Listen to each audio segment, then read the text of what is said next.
You're listening to the Listenup Show, Startup Entrepreneur Podcast. I'm Mitchell Chadro, your host. Today on show 051, we're here with Jared Therrien, founder, Emergency Information Systems. What are we going to learn today? Well, we're going to learn about Emergency Information Systems, how it was designed, developed, and how they actually sell their product. The importance of reducing emergency response times by providing missing information during an incident to responding personnel, how to see a problem, then ask yourself specific questions that will help your end users solve their issues, and how to find your customer. Don't sit on your idea. Wake up every day.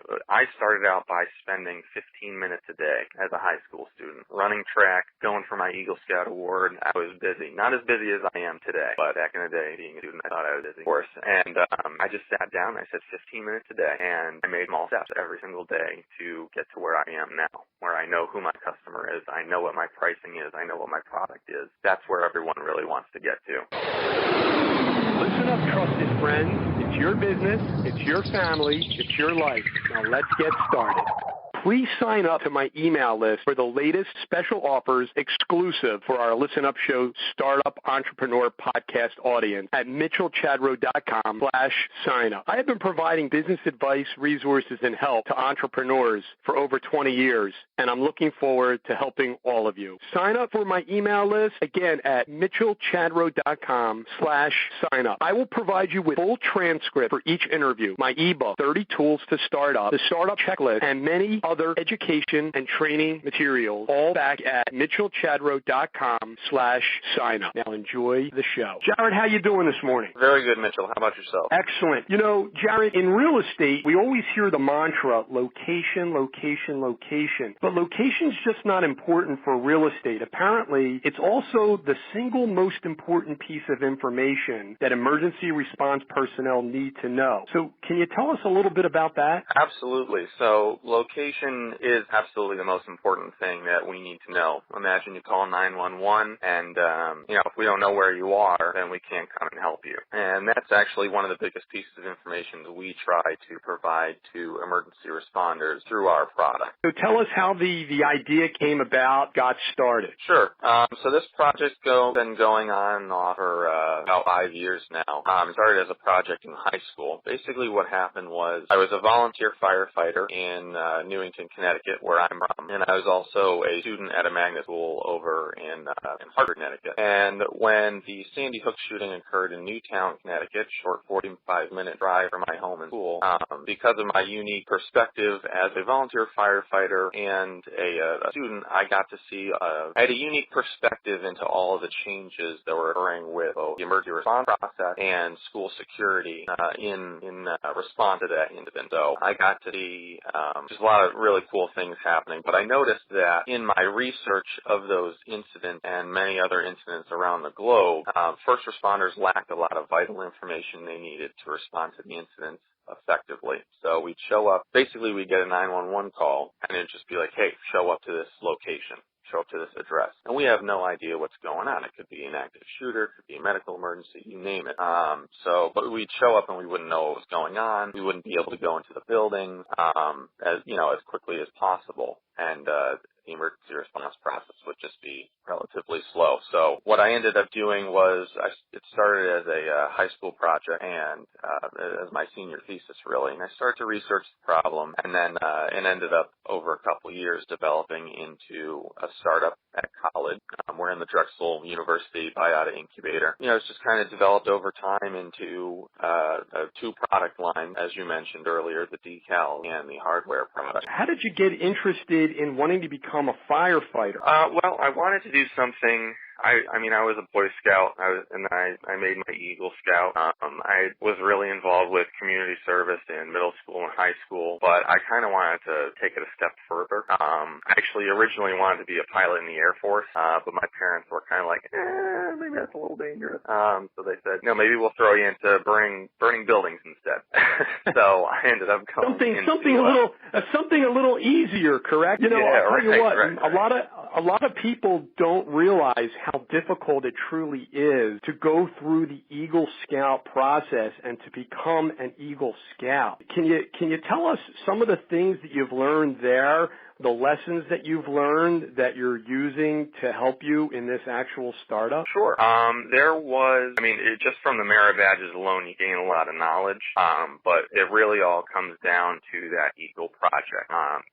Personally for me, I did SAT prep stimulus packages, we called them, for underprivileged students. So I worked with a human services department in my hometown, and I sent out all of these scouts door-to-door, pick up school supplies, which we then packed into donated backpacks. We distributed them to the students that needed them. So in that process, I was so used to doing things my way, and, if you want things done correctly, you do it yourself.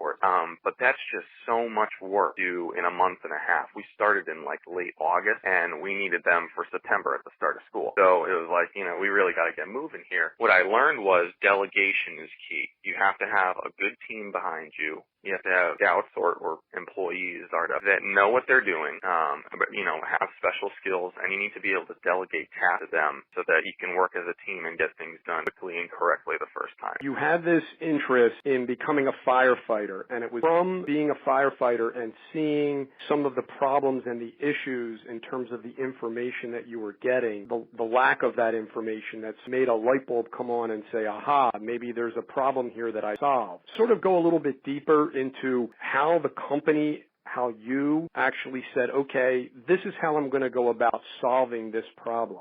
Well, as I said, it did start as a high school project. And so originally I didn't have any real product design education. Right now I'm a product design major at Drexel University at the Westfall Design School. And so I just went about it as any, relatively uneducated high school student in the field would do. I just kind of went out there and, in a primitive sense, I was looking at who was the customer, who was the market, what the actual problem was. As time's gone on, we've actually, when I started out the startup, as a high school student and then as an early college student, I just went out and I talked to firefighters and emergency response personnel. And I asked them, what do you actually need? Tell me your reality. And it was all about creating a reality around the customer. What do they actually experience? And, the media actually portrayed it fairly well.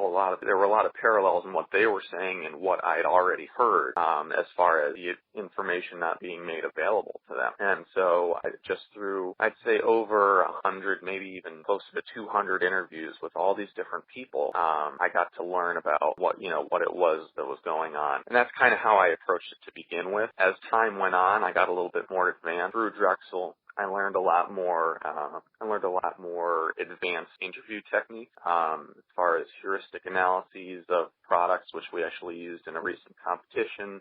We learned that activities with your users are very important. So people can tell you what they want. The customer doesn't always know what they want. But if you put a product in front of their hands, or I take a first responder and I say, hey, let's actually go into that building and pretend like we're going to rescue someone, you learn a lot more things, and you learn some different things than what they originally told you by doing an activity to really get in their head and see exactly what it is they would do in that situation. And that's how you further define the project, further define the product, and figure out more problems that you need to solve. So it might seem obvious, because we've been obviously talking about the first responders, the firefighters, but who really is your customer? So it's an interesting question. There's a lot of different stakeholders in this purchase process for a product like this. Our customer, the actual buyer, is the school district. User on, at different levels could be the student, could be the teachers, and it could be the emergency responders. Tell me about how you made the leap from firefighters and first responders to a school district being the sort of the purchaser, and then, the students as being then the ultimate people to purchase the various products and solutions. Tell me a little bit about that. So originally our goal was just reduce emergency response times. That was the goal. And so we started developing. We basically, through our research, discovered that it would be easiest to have eyes in the classroom to relay information over to first responders. And so immediately that involves the school. You're putting something in a school. So we started developing this product for classrooms. And then it's kind of this weird process, but usually it starts at the teacher or the student level, PTA maybe. They'll kind of bring the product up to the administration, or if your district has a security advisor.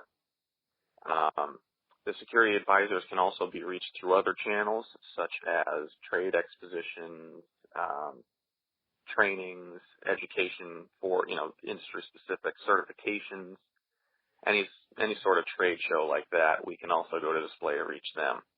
But basically, what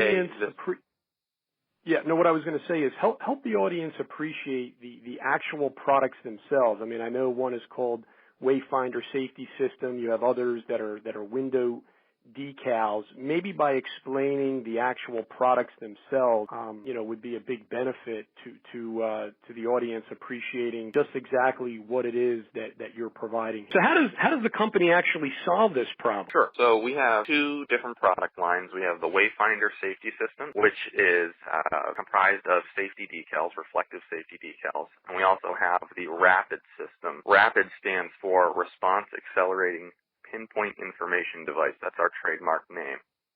That's a piece of security hardware that goes in the classroom, either in the window or on the wall, which scans for stimuli of incidents occurring in the classroom, and then it also forwards any pertinent information to first responders to increase their situational awareness and consequently reduce emergency response times. Our decals are reflective interior mount decals, which help with exterior wayfinding on the outside of the building. So this vital information that I keep talking about for first responders needing to know, basically in layman's terms, it's who, what, when, where, why. Where am I going? Who am I talking to? What's going on? And so the first part of that is location, location, location. And that's what the decals solve. Normally, in this new town. Yeah, I was going to dive a little bit deeper. Have you had a school district then purchase these products and solutions from you to date? Right now we have a pilot installment going on in the Hartford School District. We hope to do another one soon, and we're in talks with another couple schools actually in the Philadelphia region and Bucks County area where we're going to be doing hopefully a full-fledged installment where we're being paid to do so. So let's do a deep dive here. Tell me how you actually got into Hartford. So in other words, you contacted the school district and you've created this pilot program. Can you take us through from start to up to date right now so that we understand and appreciate the process in terms of who's purchasing it, i.e. the school district, and how you're then working with the students to help you, in addition to that, to help you make the purchases as well? Absolutely. So one rule of thumb that I used was start kind of where you're familiar. If you have a connection somewhere, it's not a bad idea to do a pilot there because things are going to go wrong, and you don't necessarily want to do that with a quote-unquote real customer that you don't know very well. So I, through my involvement in the high schools over there, as well as my project was more or less well known with the directors of security, even higher up at the Board of Education. I used those connections I knew back in high school. I just sent them an email, CC'd the principal, and I said, hey, I've kind of taken this project to the next level. I have a more refined product. Would you mind if I came in and I tested it at the school? And they said, of course, sure, and we'd be happy to. And so really it was just as simple as an email. And of course there was, some legal things that we had to take care of and a couple questions I had to answer, but we set up a project start and end date. And then, in the background I've learned how to install these decals, how to make them, the entire process. Really had to educate myself on the entire thing to answer all of their questions. And once they felt comfortable, we set up those dates, and I went in and I put them up. They've been up for a couple months now, and so the process now is, catching up to the current date here. We plan on taking those out and either doing a full-fledged installment there, or we might do another revision. Unfortunately, due to a number of things that we learned during this installation, we won't be able to use that material that we put up as of right now. We learned a lot about our material. Talk to us a little bit about the manufacturing process in terms of the actual materials themselves. What actually goes into this, and how are you affording to sort of, install, and with all the costs that are involved, especially given that it's a pilot? I don't know, are you getting revenue back then from this pilot at this point? Talk to us about the costs and the revenue model here and the materials that are going into the manufacturing process. Sure. I can't touch too much on the actual materials as that's proprietary, but what I can say is we use high-intensity prismatic reflective vinyl, which is meant to be highly visible in adverse conditions at night. Basically, you shine a firefighter's flashlight at it and it lights up like a Christmas tree. All of these solutions are meant to be highly visible. As far as the cost of this pilot, we are handling the costs all ourselves. It's completely free to the customer, as it is just a pilot trial installation. And that kind of gives us added flexibility where we can take them out, we can put different things up, because they don't have to worry about a cost. Well, tell us a little bit about the cost. How are you affording as a startup to be able to do this? Have you raised money? Do you have investors? Do you have backers? Do you have other team members that are coming on to sort of assist you in this? I'm very fortunate to be a student at Drexel. Drexel is just an awesome university, and through the closed school of entrepreneurship, I've been offered the entrepreneurship co-op. For those that aren't familiar, the co-op program is a 6-month internship of sorts where you can go out and get real-world experience. It's a whole half year where you can go and get a job with a real company and get great experience. I was fortunate enough through this closed school to be granted the entrepreneurship co-op, which allows you to work for your own business for 6 months, to work on developing it and whatnot. And I chose during this 6 months to take the funding money that they gave us. They give you a grant of $15,000.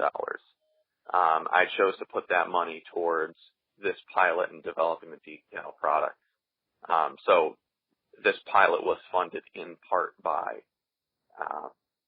that $15,000 grant through the closed school.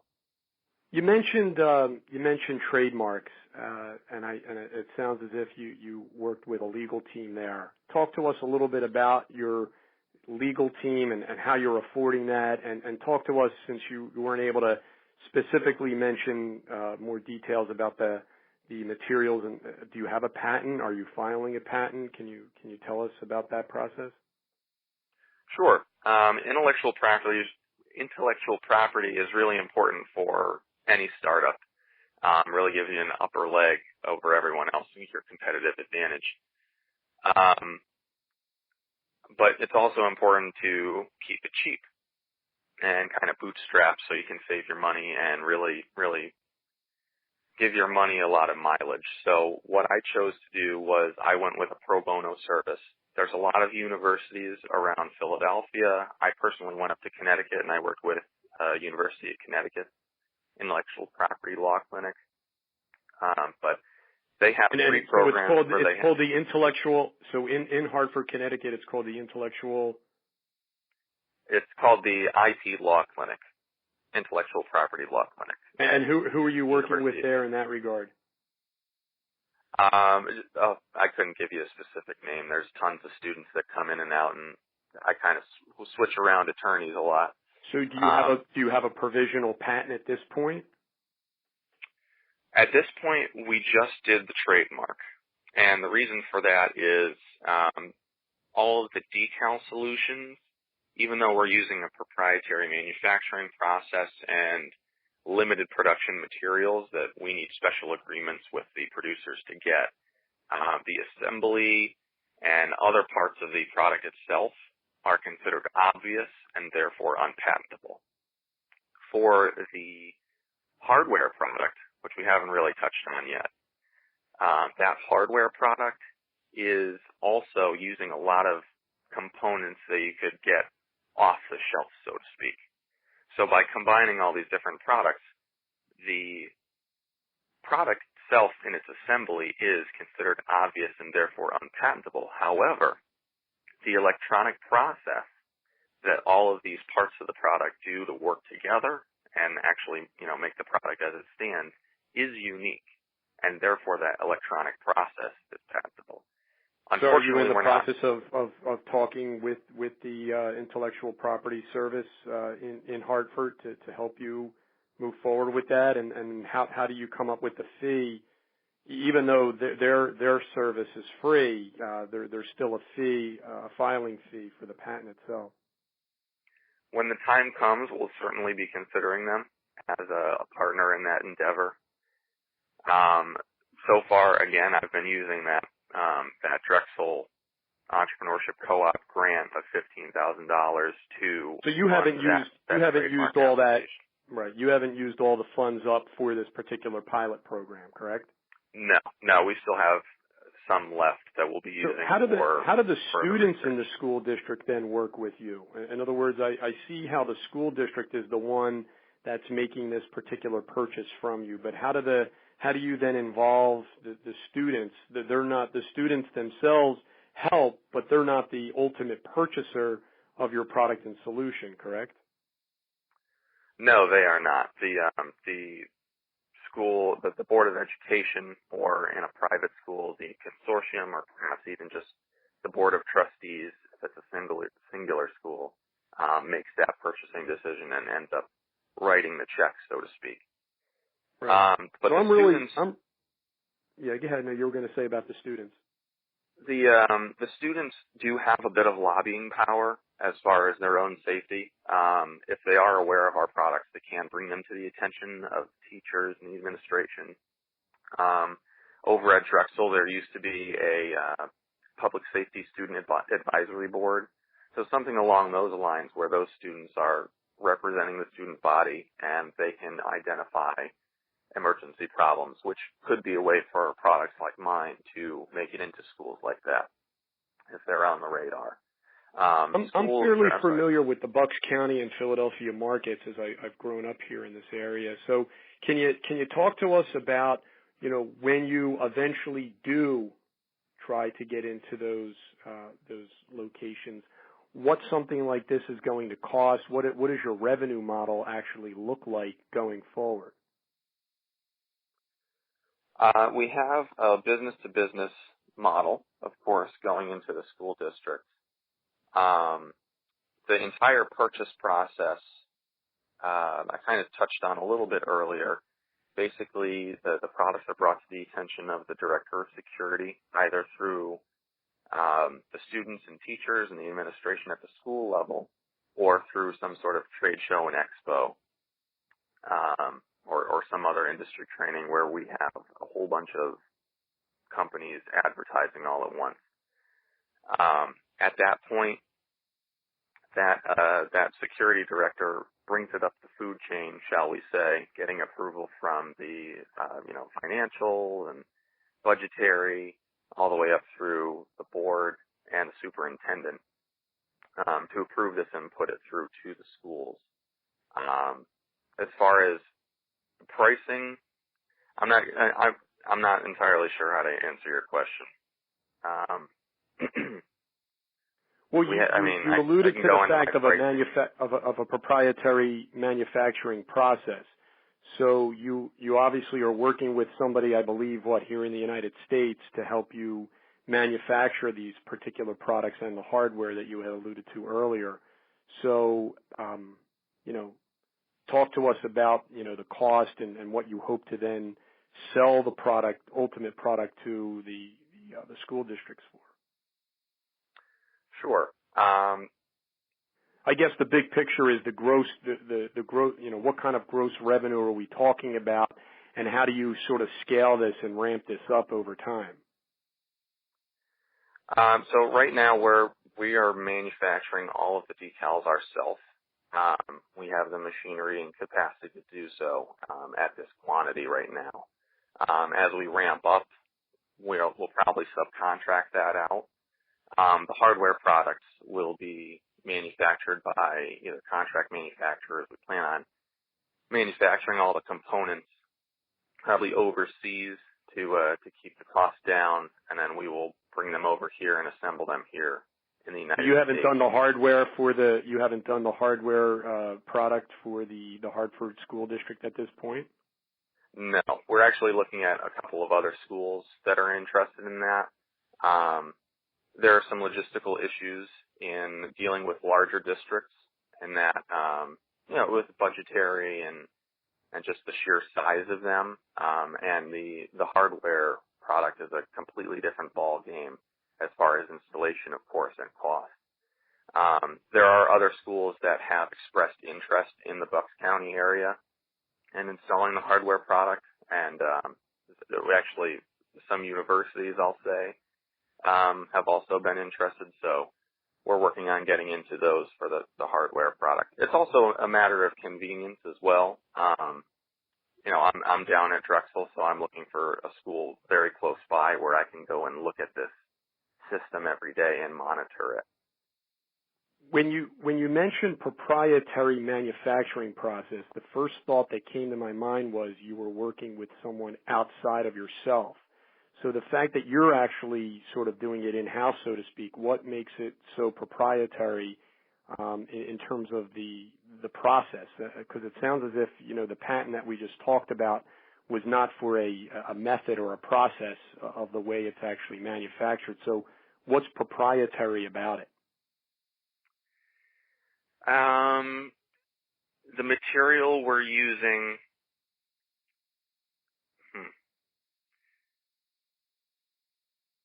the process itself is not proprietary. Honestly, I would rather not disclose anything about this, the process or the materials on the show. Yeah, that's fine. I said, I know that when the audience is listening at home, it's helpful to them just due to the fact that as they're sitting and thinking about their own products and their own solutions, it helps sort of take them into to the story a little bit deeper. But that's fine. We can keep moving. So I can say this in response to that. I can kind of go into where I'm coming from in that regard, which might help them with their own startups. One thing that I learned was, when I started out this project as a high school student, I'd make everyone sign a non-disclosure agreement. I would never tell anyone anything about my products. And I realized once I start kind of letting things out there and speaking, especially to professionals who knew what they were talking about, told them about my products, I realized, hey, they're not going to steal my idea. I actually ended up learning a lot about my process and my products and my customer, and so that was very helpful in the development. Once you kind of get to that development stage and you have that final solution, that's when you kind of want to start holding your cards close to your chest again, because now you're in the realm of other companies and competitors looking at similar solutions. You don't want to really give away your materials or your process or any of your intellectual property that takes away your competitive advantage against them. So that's where I'm coming from with all of this.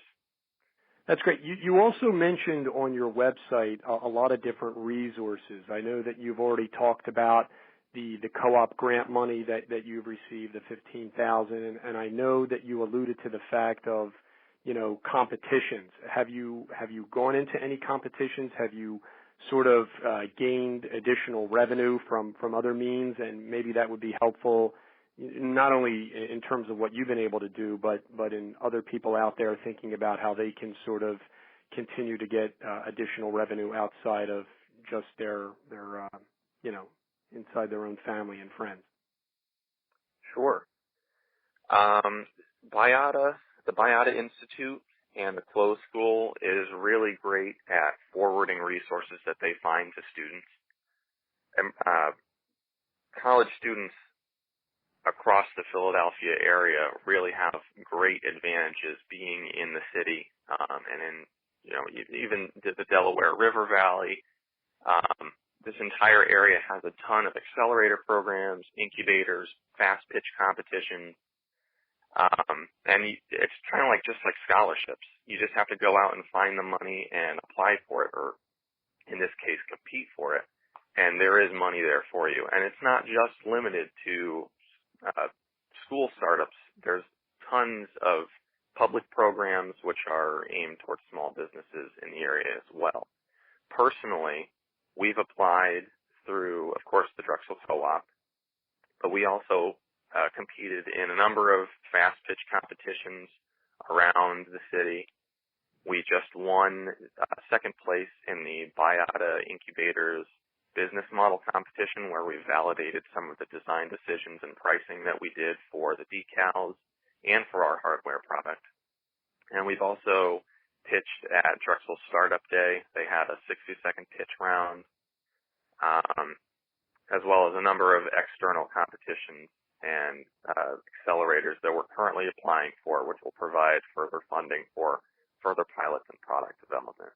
Our fast pitch, mitchellchadro.com/books for books, audio books, guest recommendations, and the books that I read to start up each day. Sponsors our fast pitch, my book club recommendations, back at mitchellchadro.com/books. To see more of my recommendations and recommendations of our guests, just go to mitchellchadro.com/books. It's your number one resource for book reviews and recommendations. What book could you recommend to the... No, that's great. In our next round, we actually call it our fast pitch, where I ask you some really fast questions. You just tell me the first kind of thing that kind of comes to your mind, and it gives our audience a little bit of another dynamic of Jared other than just you in business. So can you recommend for the audience a book? Yes. I'm currently reading You Are a Badass at Making Money. That's by Jen Sincero. I was actually at a thrift store, and it was bright green, and I was like, that's an interesting title, and I picked it up. And, as funny as it sounds, she's a great writer. She's hilarious, but she basically demystifies making money. It's kind of difficult for me, especially. I'm really passionate about this problem in a social entrepreneurship aspect. And it's difficult to charge for products that are making such an impact in people's lives. And this kind of demystifies it, and it says, you're offering your expertise and your services. You shouldn't feel bad about that kind of thing. And it's just talking about money with friends, money being this taboo subject. It's just an object. It's just a currency. It's not a big deal. And it basically just demystifies all that and makes it just a regular subject to talk about as well. We're really big on apps, so if you could suggest one, that would be terrific. Sure. I think Instagram is a big one. Instagram marketing has really taken off in the past 6 months or so. It's just a really great platform to get visuals of your products out in front of people. What's the best business advice you've ever received? Ask for forgiveness, not permission. I use it all the time. Who do you use to host your website? I currently do all my web development and hosting through Squarespace, just for the ease of use, and it's fast to upload and change things. Our wrap-up round, mitchellchadro.com/photos for all your graphic design needs. In this last round, we call it our wrap-up round, Jared. So can you leave us with 3 main takeaways for the audience? Really leverage your time as money, and time and money. So originally, I had this pitch competition that I needed a website for, and I sat down all weekend and I learned HTML and I coded my entire website myself. Terrible decision, terrible use of time and money. But you could put that on your resume. You know how to do HTML. It's true. It was a good learning experience from that, but it's also learning how to manage time. And so time management saves you money, efficient and effectiveness. And what's your second takeaway for the audience? Don't be wasteful as a startup. Don't be wasteful. Be resourceful. That's why we're all into resources. Really don't. Time is money. You don't want to waste time. There's always someone out there that's competing against you, whether it's the exact same product or a similar thing. There's opportunities that'll come to pass. You really just don't want to waste time. Get out there and do it. And 3? I'd say perseverance is probably the most important thing for succeeding in anything in life, especially a startup. There's lots of highs and lows, and times where you're saying, yeah, I'm on top of the world, and sometimes where you're like, things aren't going so well, maybe I should quit. It's about not quitting. It's about learning from your failures and moving on and seeing the light at the end of the tunnel, really, to keep you going through it all. How are people going to stay in contact with you? We can be reached through our website, Emergency Information Systems, at emergencyinformationsystems.com. We're also on social media, Instagram, Facebook. The website's the best way to get a hold of us. There's a portal to do that there as well. Yeah. No. In closing, what is your philosophy on balancing business, family, and life? I'd say family is always first. Family is always first. There'll be things, there'll be meetings, there'll be pitches that come up that you need to take care of, but you need to take care of your family first. There have been a lot of situations in pitching, especially in the last year, where maybe I've got to miss class to do this. Managing life.